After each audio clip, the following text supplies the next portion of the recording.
Ladies and gentlemen, good day and welcome to the MPS Limited Q2FY22 Earnings Conference Call. As a reminder, all participant lines will be in the listen-only mode, and there will be an opportunity for you to ask questions after the presentation concludes.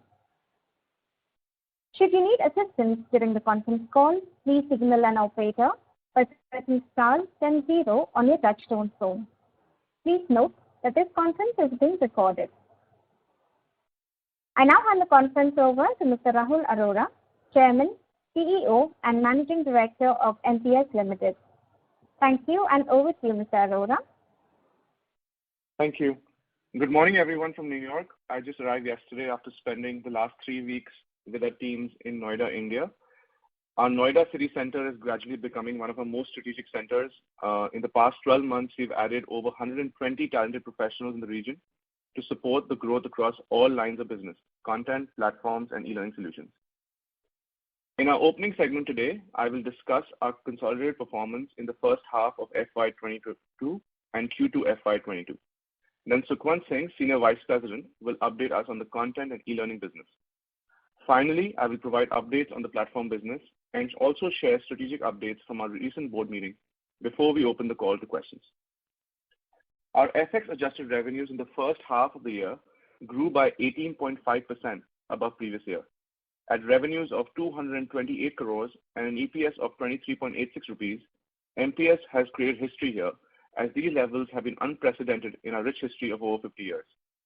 A true reflection that MPS has indeed entered a thriving phase, and FY22 is turning out to be our first year of the significant expansion. And while Q2 was modest in revenues, this was expected due to the seasonality in our business, and I'm extremely pleased to see EBITDA margins at 29% even at this base. This is also reflected in an unprecedented Q2 EPS of 12 rupees. Our business has tremendous operating leverage, and as revenue expands further, our margins will only continue to expand. I would now like to hand it over to Sukhwant. Thank you, Rahul, and hello, everyone. So the momentum carried forward from Q1 to Q2 of the FY22 in the core content solutions business. Revenue was ahead by 15.4% against previous year, and the segment profit was ahead by as much as 24.3%, given the operating leverage available in this business. The educational business practice continued to lead the charge. Our global delivery model enabled 24% growth of this practice in Q2 of the current financial year compared to the Q2 of FY21. We continue to be awarded projects across a more comprehensive array of content area and clients. Our journals business is also shaping well. Except for one customer, we have increased business from all key customers. And we have firm commitments from the one customer that I mentioned and other customers that volume inflow will pick up by end of 2021, resulting in an expected growth spurt in this business in the next financial year, that is FY23.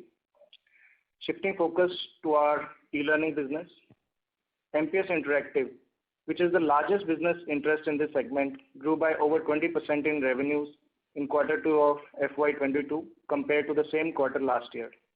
Again, EBITDA margins improved from 3% to 20% at MPSI due to high operating leverage available in this business. Revenue was up due to addition of several new customers and growth in key accounts as well. All sales metrics look great in this business right now, as we have a pipeline, order book, and a conversion rate at their highest in the past 2 years. Thank you, and back to you, Rahul. Thanks, Sukhwant.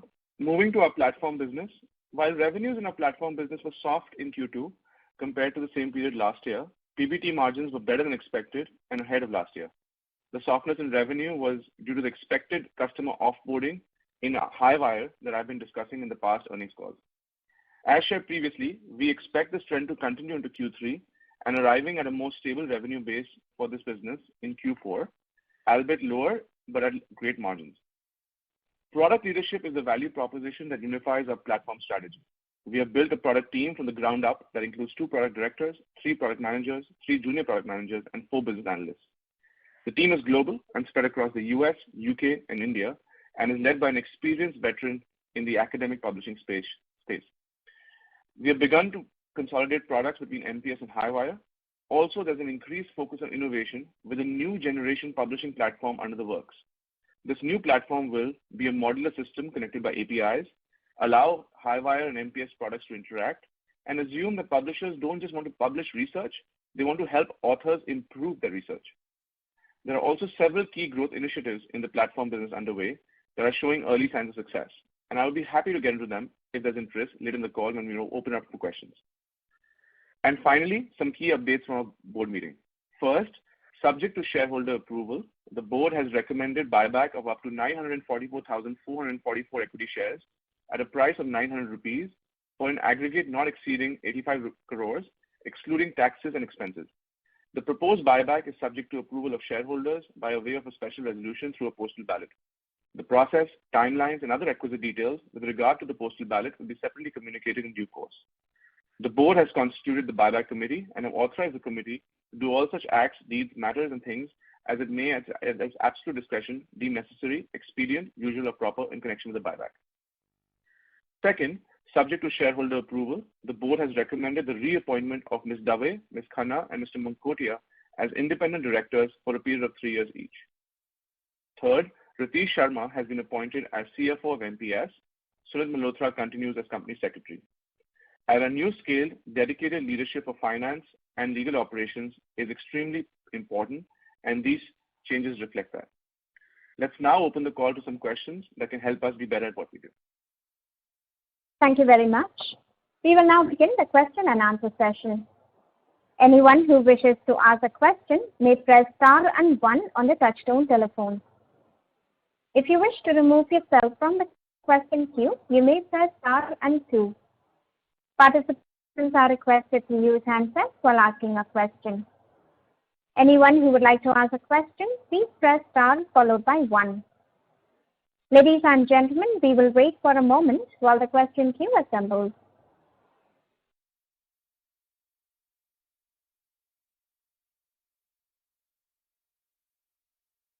Anyone who would like to ask a question, please press star followed by 1.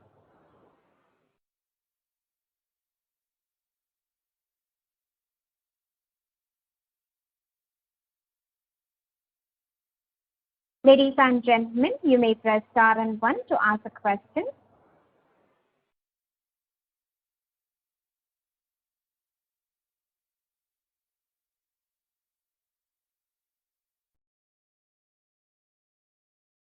A reminder to all the participants, if you wish to ask a question, please press star and 1. The first question is from the line of Keshav Garg from CCICL. Please go ahead.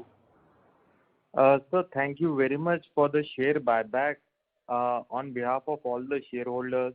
Sir, I just wanted to get an idea about what kind of growth can we expect going forward, sir. Any ballpark number that you would like to give on the top line? Yes, I can give you. Thanks, Keshav. Thank you for your question. So I can share with you, the growth that we expect across the various lines of business. So content solutions, which is our largest business segment, about 55% of our revenue.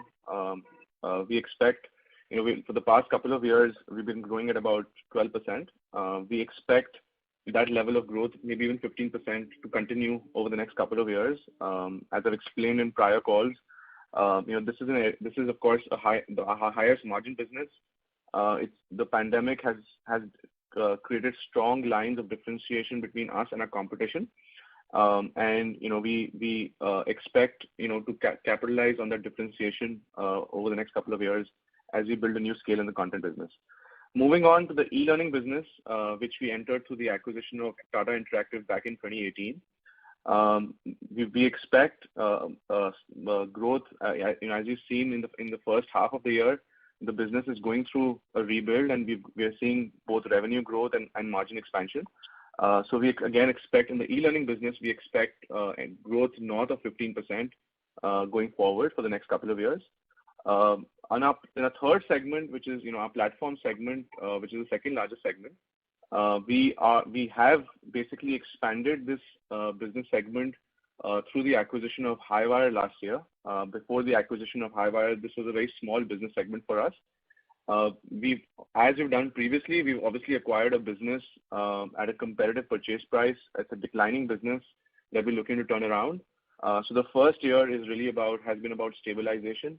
We've reported every month, every quarter as profitable in the last 12 months. Now we're looking to stabilize revenue. That revenue we expect to stabilize into Q4 of this year. We'll have to see, at what level that revenue bottoms out. After Q4 of this year, we expect that business again to grow at a clip of 10 to 15% from there. So I hope that answers your question. Yes, sir. Thank you very much, sir. And it is very encouraging. And sir, and any idea about the margins, sir? Are they expected to stay at this level, or is there possibility of margins moving higher? Yeah. So as we were describing in our opening remarks, our business has tremendous, operating leverage. There's significant, economies of scale in our business.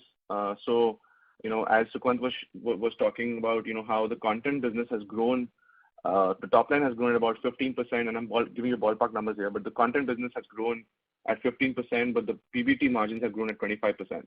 So we can expect the same trend to continue across all lines of business. Margins will obviously expand faster than revenue because of the tremendous operating leverage. Okay, so thank you very much and best of luck. Thank you. Thank you. Anyone who would like to ask a question, you may press star and 1.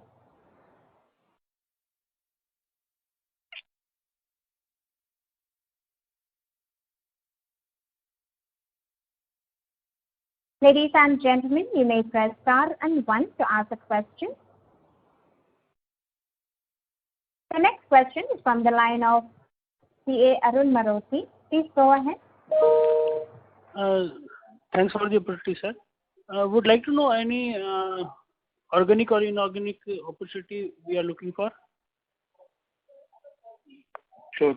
Thanks, Arun. So, like I suggested, organic I covered, already that, on the content side, the pandemic has created serious lines of differentiation between some of the larger players, the top 3 players, and the rest of the market, the next 100, 150 vendor partners. So we're looking forward to capitalize on that differentiation. So in terms of growth, we're expecting definitely volume growth, so more of what we do, but also some scope growth. There are some new areas of outsourcing in the content space that we're examining in consultation with our publishing customers.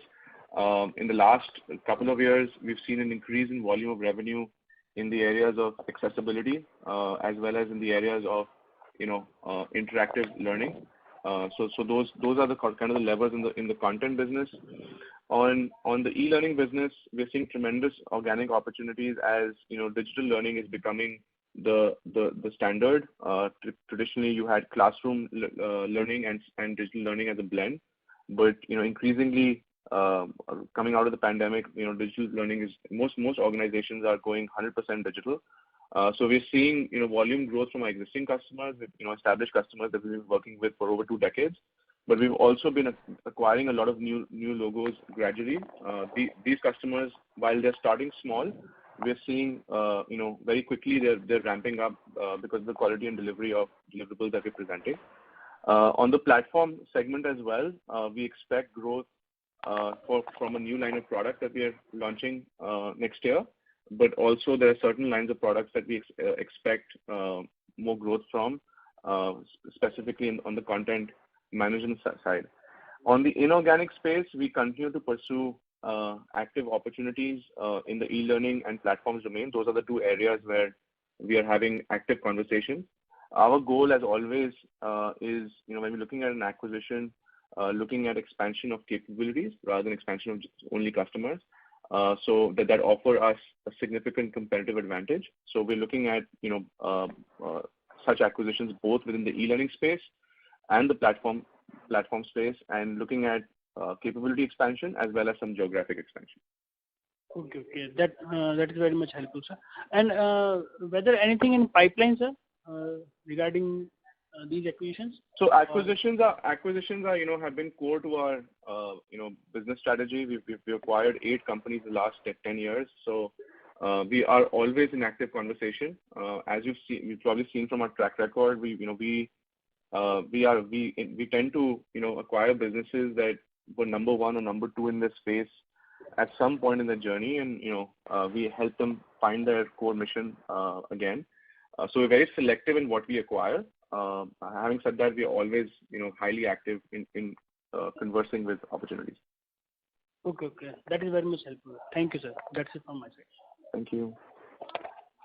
Thank you. Anyone who would like to ask a question, you may press star and 1. The next question is from the line of Ajay Kapadia from Motilal Oswal. Please go ahead.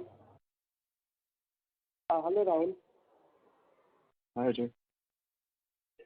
It's very good that you have started giving some sort of guidance in the Concalls, because I properly remember that you didn't used to give any guidance before.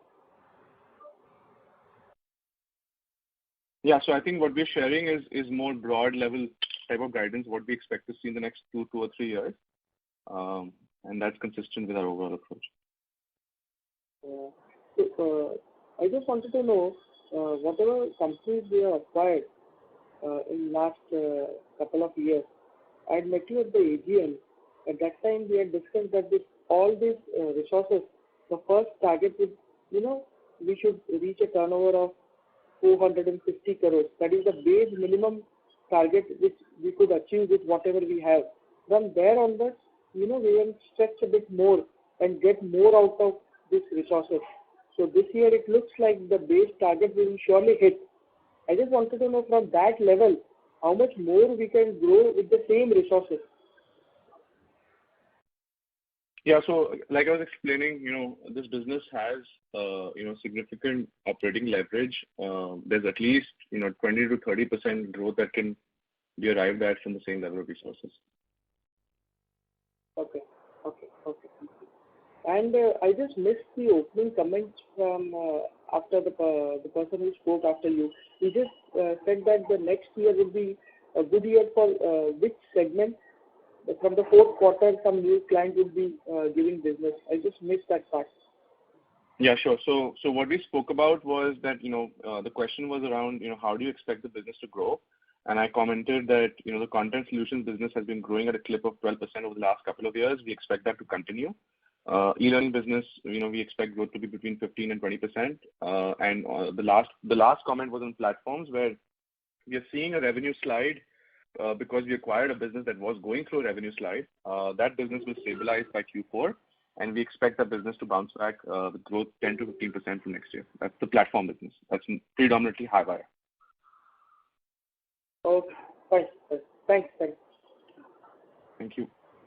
Thank you. The next question is from the line of Sachin Makwani from Param Capital. Please go ahead. Yeah, hi, Rahul. Am I audible?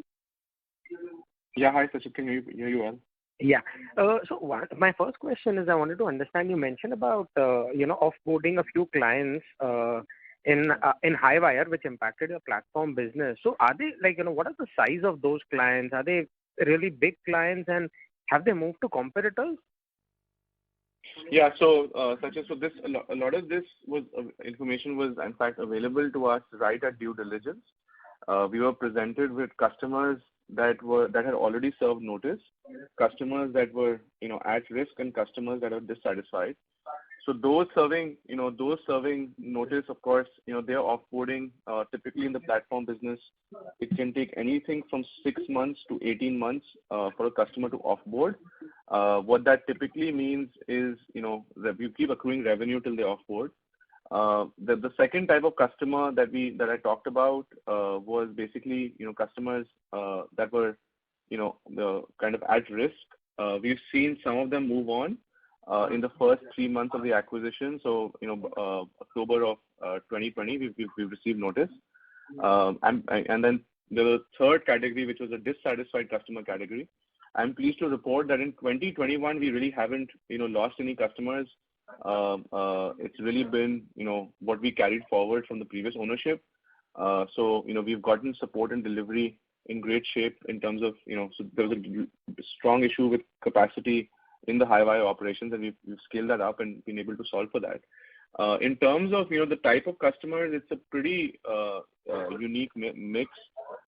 We have lost Highwire has lost some big customers pre-acquisition, which was shared with us during due diligence of Highwire, and then we've also lost some mid-size and small-size customers right after the acquisition, the first 3 months that were kind of at risk. In terms of where they are moving, again, mostly it's a combination of moving to competitors as well as moving to publishers. So often the value proposition that we provide is we offer a platform that allows for mid-sized publishers to be independent, so not-for-profit type of organizations that have a mission. The platform allows them to be independent, but if their business model is not doing well, they also look at the opportunity to entirely outsourcing their publishing program. So if I'm a Society of Physics, I could choose to outsource my entire publishing program to a commercial publisher like an Elsevier or a Spindler Nature. So there are some customers who have chosen that route where they've outsourced the entire publishing program to a commercial publisher. Of course, then there's an opportunity to work with the commercial publisher directly from our perspective. But that's the dynamic, either moving to competitors or aligning them or outsourcing the entire program to a commercial publisher. Okay. And how's been the performance of platform business X of Highwire? Yeah, so that business is doing very well. In fact, our Think business is growing, and other products are growing as well. So minus of Highwire, the business is doing well. So approximately what would be the growth run rate like X of Highwire? About 10%. Okay, understand. And in the e-learning business, the quarter-on-quarter decline that we've seen, this is also driven by seasonality, is it? So the e-learning business is in fact growing. So having said that, the two lines of all lines of business, we have some seasonality. Of course, the degrees are exaggerated within content and e-learning. So our strongest quarter for both these lines of business tends to be Q3. It's a combination of customers trying to meet year-end budgets and customers also trying to launch new products for the new year. So Q3 tends to be our strongest quarter, followed by Q1, because that's more inward, because as a management team we like to get off to a good start. So Q1 tends to be a strong quarter for us, and then Q3 and Q4 tend to be Q2 and Q4 tend to be similar. So there's definitely seasonality, but different degrees depending on which business segment. The most exaggerated in the content and e-learning business. Okay. And lastly, are there in terms of inorganic, are there enough opportunities out there in the e-learning or platform place to scale the verticals up further? Absolutely, there's lots and lots of opportunities. Our space, we're seeing lots of transactions being closed. So yeah, this is a hot space right now for M&A activity. Okay. Thanks a lot, Rahul. Thanks. Thank you. Thank you. Anyone who would like to ask a question, you may press star and 1. The next question from the line of Rahul Jain from Dolat Capital. Please go ahead. Yeah, hi. Thanks for the opportunity. Rahul, I would appreciate if you could share your long-term strategy in the learning side of the business. As we see, the industry growth rates have been quite robust, for last several years. But somehow the way we have, kind of realigned our business, we are yet to see that.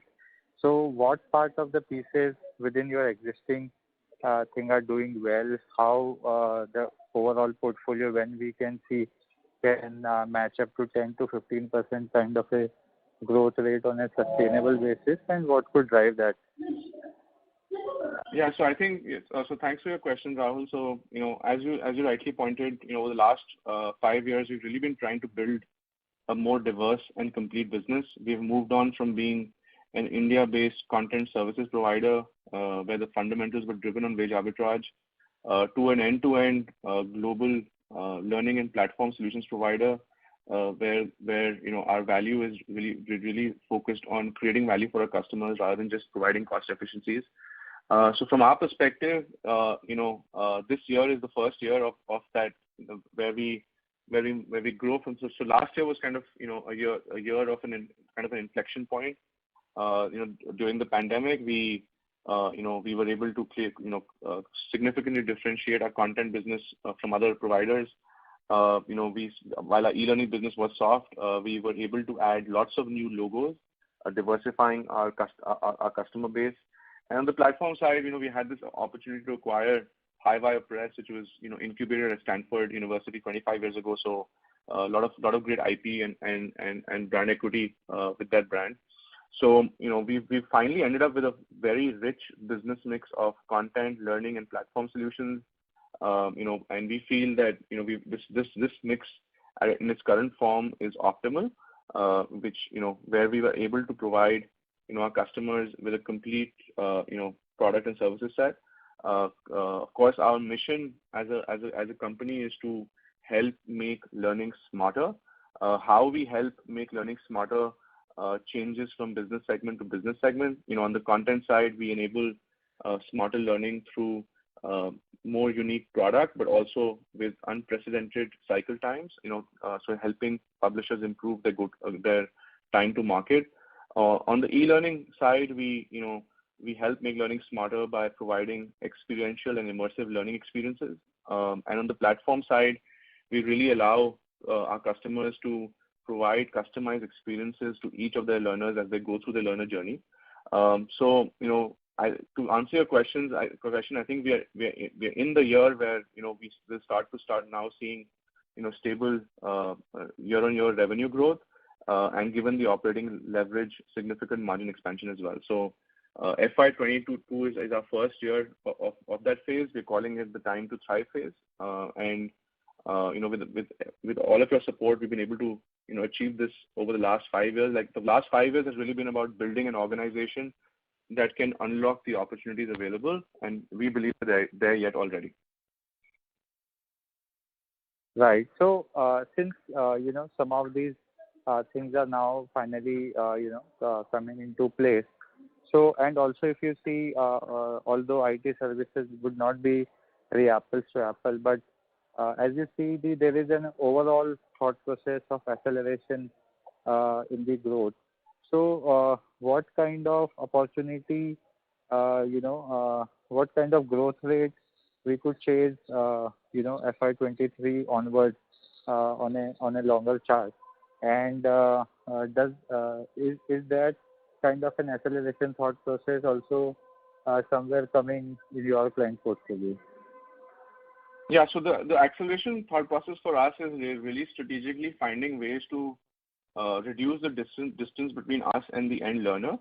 And we're doing that now through an increased revenue coming directly from.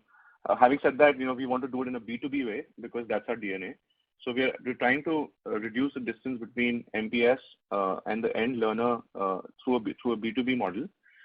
We've had now at least 3 universities that we've onboarded in the last couple of years that have revenues above $500,000 and growing. So that's one lever. The other lever, of course, is publishers are also now becoming more hands-off, allowing us to work with the end customer more directly. So that's where we see the acceleration coming in from, where strategically we're stepping forward in the value chain, reducing the distance between us and the end learner. From a growth perspective, I already shared, on the content side, we've been growing at a clip of 12% for the last couple of years. We expect that to maybe, continue or get better. On the e-learning side, I think we will see some significant growth, till we get to 150 crores. So, which is the level at which we will then start to see more normal growth at 10-12%. But till we get to 150 crores, we'll probably see higher clip of growth in the e-learning business. And on the platform side, while growth will be slower, 10 to 15%, because it takes time for customers to switch from one platform to another platform. From a long-term perspective and a customer lifetime value perspective, it's very high quality of revenue. So that's kind of our expectation. Yeah, just a very small clarification on the platform side. So when you say platform growth can be upwards of 10%, this we are saying on the total platform business, and it will also take care of any unforeseen or maybe client kind of an issue which may be there possibly in Highwire, or you think that is behind us now? Yeah. Most of the Highwire issues are behind us. We already know which customers had to leave, who had to leave, who's about to leave. They've served us notice. So those issues are kind of behind us. Like I said, Q4 FY22 platform business is stabilized and then grow from there. And lastly, on the supply side, are you facing any challenges per se where attrition is not getting difficult to kind of filled in, since we are probably this issue in my view could be much lesser for you, but the talent availability in those markets also be of a different challenge. So that is one. And secondly, what could be the impact on the profitability because of that? And since all this business will come back to a more stable growth trajectory, can we see our long-term aspiration of segmental profitability can be achieved at least in second half of FY23, if not in first half? So to answer your first question on talent, I think we are in a very unique space in the sense that we've chosen a fairly different strategy where we have about 2,700 employees across the globe. 2,500 odd are from India, and in India we are present in seven different cities. So normally in our space with a company of our headcount, you'd find maybe 2, maybe 3 centers at most. You rarely find companies that operate across 7 cities just for 2,500 people. So that's a strategy that has come to us that we've inherited because we've grown through acquisitions, but we've sustained because it's always helped us in environments where there could be talent spikes or shortages. So in terms of attrition, I think what we're seeing is that last year in 2020 during the pandemic we almost had no attrition, and this year we are going back to the pre-pandemic attrition level. So no significant change from pre-pandemic because of this sort of unique setup where we have 7 centers in India, we have 3 centers in Europe, 5 in the US. So we're fairly spread out, which allows us to deal with local challenges. Of course, in India, Dehradun continues to be a unique lever for us, where our Dehradun headcount is slowly continues to grow as a proportion of the total headcount, which helps us maintain our operating expenses. And in terms of like I was describing on the margins, margins given the operating leverage available in the business, as if the business keeps growing at 10 to 15% as we are visualizing, we will see margin expansion step up in a better proportion than the revenue. Got it. Thank you. That's it from my side. Thank you. Thank you. Before we take the next question, we would like to remind our participants, you may press star and 1 to ask a question. The next question is from the line of Arjun Goel, an individual investor. Please go ahead. Hi, Rahul. Congratulations on a very, very strong set of numbers. My first question is regarding the payout policy. So if you can talk a little bit about what is the board or your line of thinking on the size of the buyback, which is 85 crores. I mean, it's more than the PAT we've ever made. So if you can talk a little bit about how you arrived at this figure of 85 crores. Sure. As a payout, that'd be very helpful first. Thanks. Thanks, Arjun. Good question. So just to give you an overall thought process, we want to make sure that our business is focused on our core competency, which is to help make learning smarter. On the cash side, we've accumulated, as our margins are growing, we are accumulating, cash which quite honestly for us is a cash management is a significant distraction. We want to focus on our core business.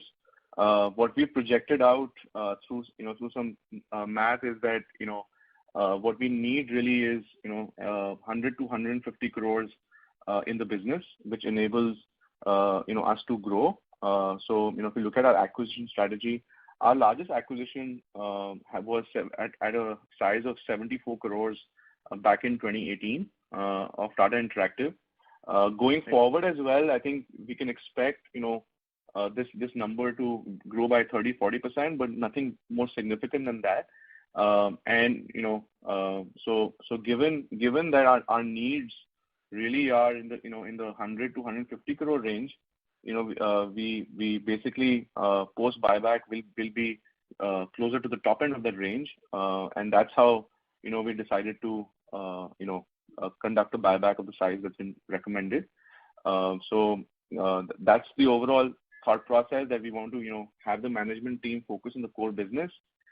This 150 crore level of cash kind of allows us to pursue both our inorganic growth aspirations, but also continue to reinvest into the business. And also if you do have an opportunistic play where we can pursue an acquisition of a larger size, there are many different sources of capital given our strong balance sheet that we can use. But currently we're looking more at acquisitions no more than 100 crores from an acquisition price perspective.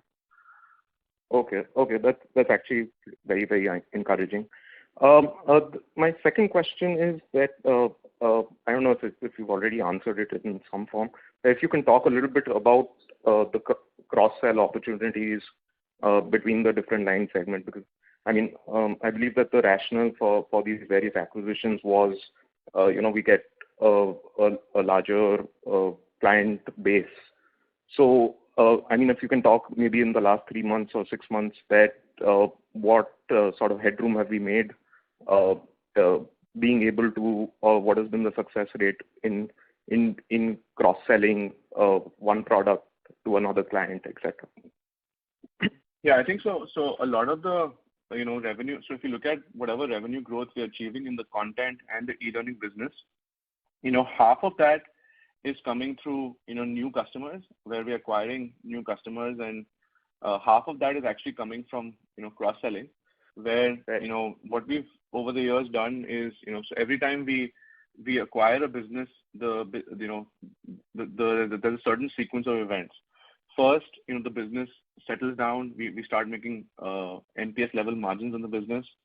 We consolidate the business into our operations.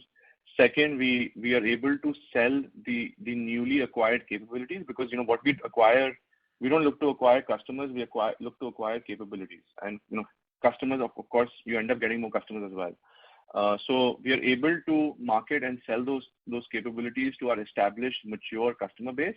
That's the second phase. And the third phase is when we are able to take our incumbent capabilities and sell it to the acquired customer base. So I think what we are seeing in the last couple of years is, in terms of cross-selling, is we've been able to sell MPS services to the interactive customers. We are now also slowly seeing we are able to sell the interactive services to the MPS customers. And then the growth that we are really seeing or expecting in Highwire is where we're able to sell Highwire capabilities to existing MPS customers. So I would say on the organic growth side, bulk of it over the next 2 or 3 years is going to be through cross-selling, as you described. Strategically, we also are trying to invest in partnerships where we have at least 4 lines of engagement with our customers, where we are selling at least 4 different products or services, because we believe that number, the number of 4, really enables a very strategic partnership between us and the customer. It creates some mutual dependency. So that's an avenue that we are and a number that we're watching, is that how many customers today consume at least 4 different products or services from MPS. So in your opinion, are the relationships with your customer, have they reached, like, what level of maturity have they reached? Is there significant headroom still available to cross-sell, as you say, or do you think that it's pretty much tapped out? No, I think there's a lot of headroom, predominantly because every year we acquire new capabilities. So, if I look at our top 5 customers over the years, every time we have acquired a business, in the next 12 to 18 months, they have consumed the newly acquired product or service. So there's fundamentally these are, there's a strong level of trust between us and our core customer base. And we only acquire businesses that expand our capability set and that will be valuable to our customer base. So there's a lot of headroom. The way I think of it, whenever someone asks me a question, where do you see this business growing? Is this a growth business? Is it a mature business? My answer is, think about 20 years later. Is there going to be more content or less content? And that kind of answers the question, because at the end of the day, as long as more content keeps getting produced, MPS is going to be front and center of that content development and production. Fair enough. Thank you, and all the best to you and the team. Thanks, Arjun. Thank you. The next question is from the line of DB Rex, an individual investor. Please go ahead. Hi. My question, I'm assuming that most of the revenues is from the publishing. I'm sorry to interrupt you, Mr. Rex. You're not very clearly audible. May I request you to speak on the handset receiver and come closer to the phone, please? Is this better? Your audio is quite low, sir. Okay. Now? Yes, this is better. Okay. So I assume most of our revenues are coming from the publishing segment. Is there a plan to get into non-publishing segments or sectors in the future? Yes, absolutely. Thank you for that question. We started that drive back in 2018 when we acquired Tata Interactive, where, we were looking at, like I said, we've been diversifying our business over the past 5 years, both in lines of business and type of customers that we work with. So through the acquisition of Tata Interactive, we got into the whole corporate learning and development space. So we work with we work with over 100 of the Fortune 500 companies in the learning sphere, where we enable creation of learning experiences, both from a content perspective but also from a technology perspective. So that was the first level of diversification, where we are now working with corporates. So we work.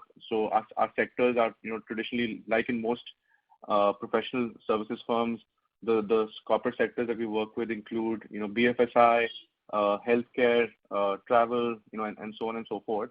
And then the other area where we are looking to expand our portfolio, we've pretty much been doing this organically. There are also inorganic options that we are pursuing, but we've had some success organically as well, is working directly with universities that offer continuing education or professional development. So we've onboarded over the last, like I was mentioning earlier, over the last couple of years, 3 customers north of $500,000 in revenue analyzed, where we are working to help them create custom learning programs for these professional development courses or professional learners. So absolutely, diversification has been a core theme for us, and will continue to be the core theme for us. The 2 adjacent markets that we've kind of already gotten deep into is, like I mentioned, the corporate space as well as the continuing education market. Is it possible to give a breakup of the non-publishing revenue percentage currently, and what you would aspire to be, like maybe 3 years down the line? I would say still we continue to be, about 80-85% publishing, and our aspiration, of course, would be to have it, become 50-50 in the next 5 years. That's the goal. Okay. Thank you so much. All the best. Thank you. Thank you. Anyone who would like to ask a question, you may press star and 1.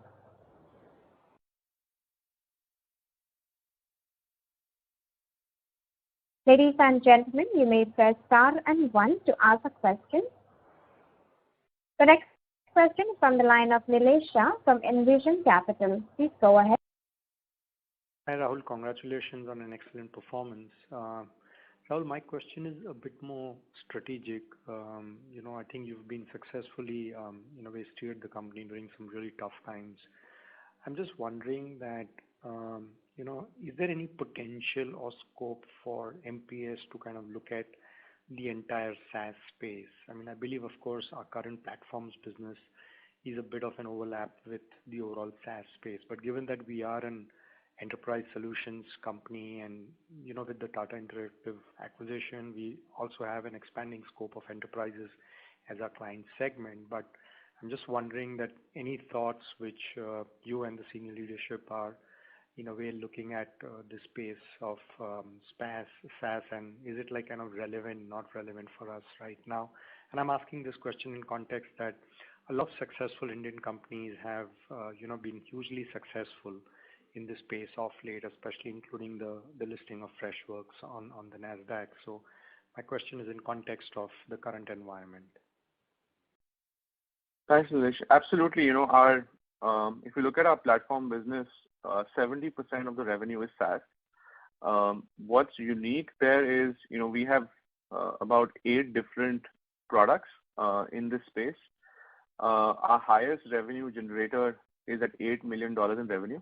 And so you can see, how scattered we are in terms of our revenue from each of these offerings.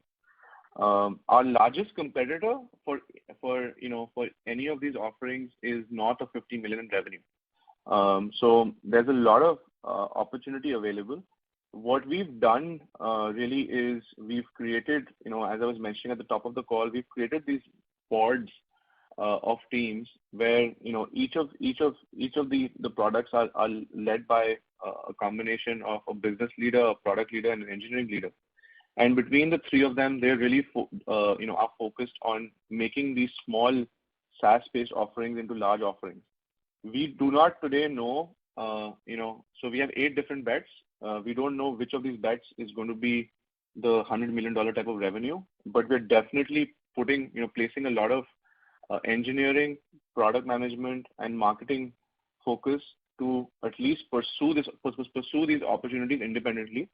And ultimately, even if one of these bets pays off, it's going to be pretty significant for our organization. So it's something we're actively pursuing because we feel this is going to be ultimately the future of the business because on the content and learning side, once we get someone on a platform, they tend to very quickly consume the content and learning services simply because we are so integral to them because at the end, we're like their retail store, right? The platform is through which they distribute the content to the end customer. So if someone is switched on to our platform, then for us to market content and learning services is very straightforward for them. So for us, this is a very important piece of our growth strategy. Like I said, we have 8 bets in this space, and it'll be fingers crossed that more than 1 or 2 convert in the next couple of years. Great. Thanks, Rahul, for this. All the best. Thank you. Thank you. Anyone who would like to ask a question, you may press star and 1. Ladies and gentlemen, you may press star and 1 to ask a question.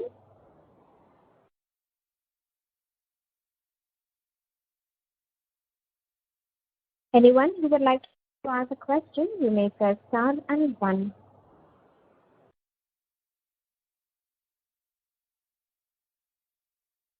As there are no further questions from the participants, I now hand the conference over to Mr. Rahul Arora for closing comments. Thank you, everyone, for your thoughtful questions. We always enjoy these questions because it keeps us honest and keeps us humble and also allows us to pause and reflect on our progress, both on growth but also on strategy. So again, a very big thank you to each of you for the thoughtfulness that's gone into these questions, and I look forward to interacting with all of you on the next earnings call in 3 months. Thank you so much. Thank you. On behalf of MPS Limited, that concludes this conference. Thank you for joining us, and you may now disconnect your line.